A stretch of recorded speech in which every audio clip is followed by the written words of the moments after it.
Oke, kita langsung saja ya bacakan untuk judul Surat untuk Vera. Vera sayang, 2 minggu telah berlalu sejak kita bertemu.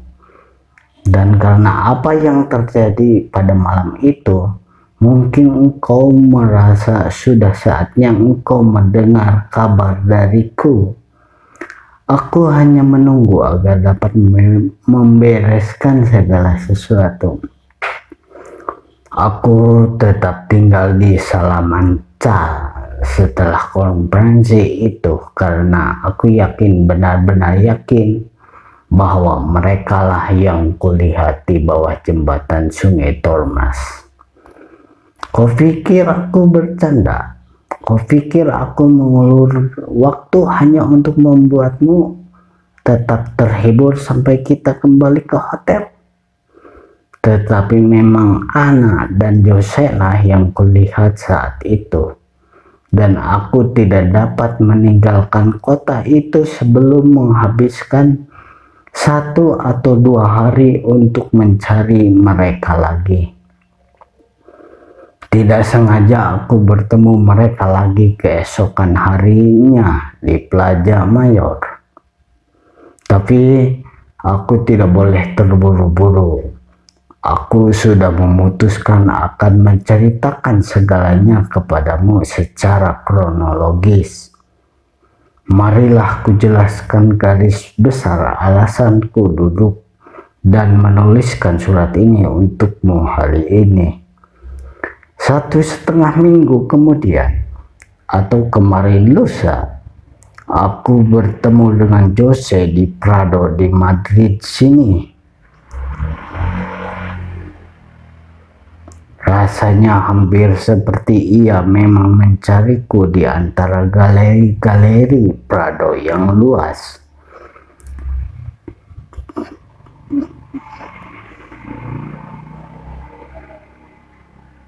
Pagi ini kami bertemu lagi.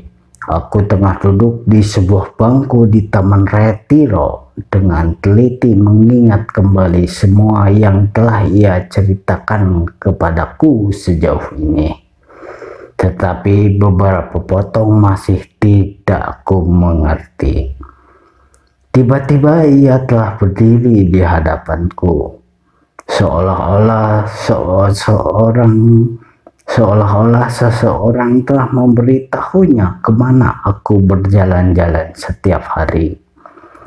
Ia pun duduk dan kami tetap duduk di situ selama beberapa jam hingga aku menemani berjalan melalui taman menuju stasiun Atocha. Sekonyong-konyong ia menjejalkan seikat foto ke tanganku. Lalu berlari untuk mengejar kereta. Setiba di kamar hotel, aku baru tahu bahwa di balik setiap foto tertulis sesuatu. Itulah manifesto yang dimaksud Vera. Aku memiliki seluruh set kartu soliter dalam genggamanku. Semua yang Jose ceritakan kepadaku di Taman Retiro, ditambah apa yang ia berikan kepadaku sebelum menghilang, mencegahku meninggalkan kota ini sebelum mengirimkan seluruh cerita ini kepadamu. Saat ini pukul 2 siang dan aku tidak akan dapat banyak tidur malam ini. Akan kupesan kopi dan sedikit makanan untuk diantar ke kamarku. Tetapi selain dari itu, tidak ada yang dapat menggangguku dari tugasku satu-satunya, yakni mengirimkan surat panjang ini kepadamu sebelum aku berkemas dan berangkat menuju Sevilla hari Jumat pagi.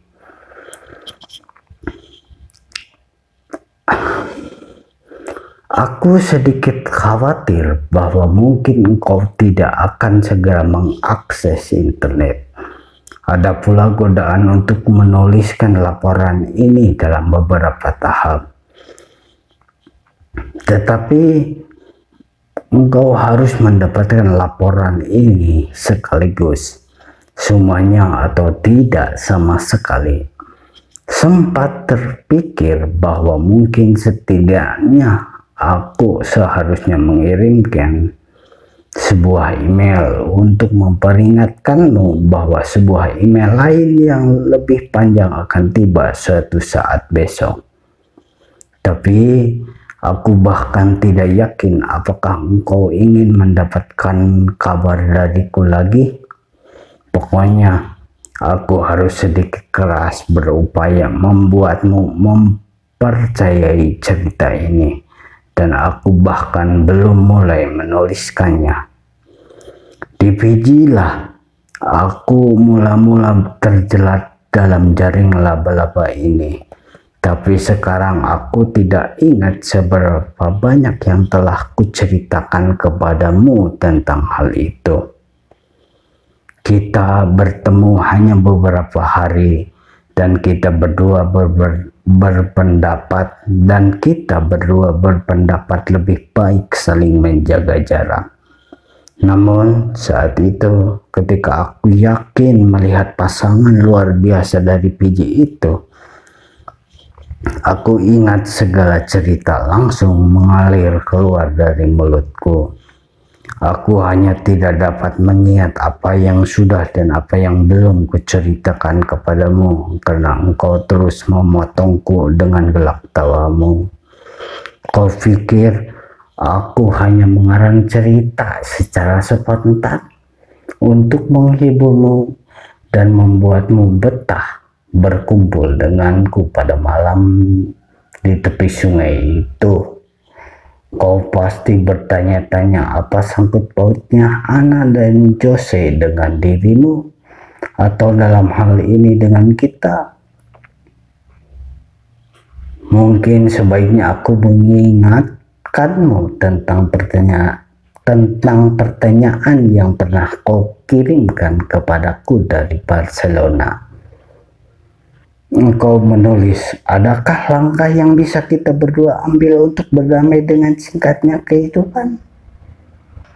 Sekarang aku mengangkat lagi pertanyaan itu, dan untuk menjawabnya, pertama-tama aku harus membicarakan Ana dan Jose. Supaya benar-benar memahami misiku, engkau harus melangkah mundur bersamaku, bahkan lebih jauh lagi ke masa lalu. Mungkin hingga periode Devonian ketika amfibi pertama muncul. Kurasa di sanalah cerita ini dimulai. Tidak peduli apa yang terjadi di antara kita, aku akan memintamu untuk melakukan sesuatu untukku.